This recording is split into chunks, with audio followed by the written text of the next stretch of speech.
আমার সকল সনাতন ভক্তদের শঙ্করাচার্য মঠে স্বাগত জানাই।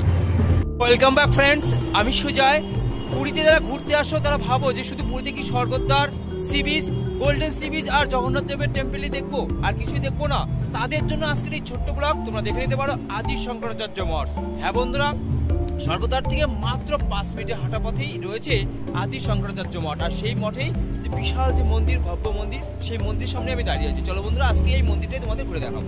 উড়িষ্যা রাজ্যের পবিত্র শহর পুরীতে অবস্থিত গোবর্ধন মঠ, এটি 8ম শতাব্দীতে আদি শঙ্করাচার্য দ্বারা প্রতিষ্ঠিত হয়েছিল, যিনি একজন শ্রদ্ধেয় ভারতীয় বৈদিক শিক্ষক এবং পণ্ডিত ছিলেন, এবং বিশ্বাস করা হয় তিনি অদ্বৈত বেদান্ত বা ব্রাহ্মণ্যবাদের দর্শন উত্থাপন করেছিলেন।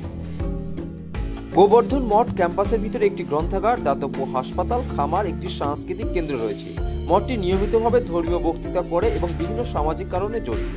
গোবর্ধন মঠটি বিহার, ঝাড়খণ্ড, অন্ধ্রপ্রদেশ, ছত্তিশগড় এবং পশ্চিমবঙ্গ সহ প্রতিবেশী রাজ্যগুলির পাশাপাশি ভুটান এবং নেপালের মতো দেশগুলিতেও তার অঞ্চল বিস্তৃত করেছে। গোবর্ধন মঠের একটি দৈনিক ঐতিহ্য রয়েছে, যা প্রায় 10 বছর আগে বর্তমান শঙ্করাচার্যের অধীনে শুরু হয়েছিল, যাকে বলা হয় সমুদ্র আরতি। এই আচারের মধ্যে রয়েছে মঠের শিষ্যদের দ্বারা স্বর্গদ্বারে সমুদ্রের কাছে আগুন এবং প্রার্থনা করা। মঠের আরেকটি আচার হলো প্রতি বছর পৌষ পূর্ণিমায় মঠ শঙ্করাচার্য স্বয়ং সমুদ্রের কাছে প্রার্থনা করতে আসেন। গোবর্ধন মঠ দেখার জন্য কোনো প্রবেশ মূল্য নেই। এই পবিত্র স্থানটি সপ্তাহের সমস্ত দিন সকাল 6টা থেকে রাত 8টা পর্যন্ত খোলা থাকে। এই শঙ্করাচার্য মঠে বন্ধুরা তোমরা কিভাবে পৌঁছাবে তার সম্পূর্ণ তথ্য আমি ডেসক্রিপশনে দিয়ে দিলাম, এবং আমার পুরীকে কেন্দ্র করে অন্যান্য যে ভিডিওগুলো রয়েছে সমস্ত কিছুরই লিঙ্ক আমি ডেসক্রিপশনে দিয়ে দিচ্ছি, এবং ভিডিওর আই কার্ডও দেওয়া থাকবে, তোমরা দেখে নিতে পারো। গোবর্ধন মঠ হলো বৈদিক সনাতন ধর্মের পুনরুজ্জীবনকারী আদি শঙ্কর দ্বারা প্রতিষ্ঠিত 4টি প্রধান প্রতিষ্ঠানের মধ্যে। আদি শঙ্করের 4 প্রধান শিষ্য পদ্মপদ, হস্তমালাকা, বর্তিকাকার এবং টোটাকার্যকে এই মঠগুলির জন্য নিযুক্ত করা হয়েছিল।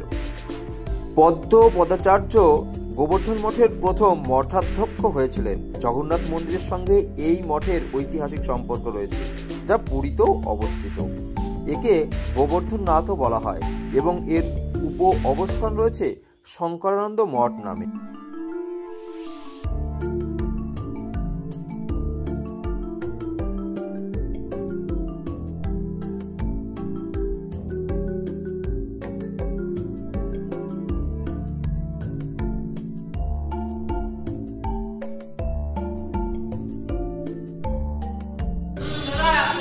শঙ্করাচার্য মঠে প্রধান দেবতারা হলেন ভগবান জগন্নাথ এবং দেবী বিমলা, দেবী ভৈরবী রূপে। এছাড়াও মন্দিরে ভগবান শ্রীকৃষ্ণ এবং অর্ধনারীশ্বর শিবের মূর্তি স্থাপন করা হয়েছে।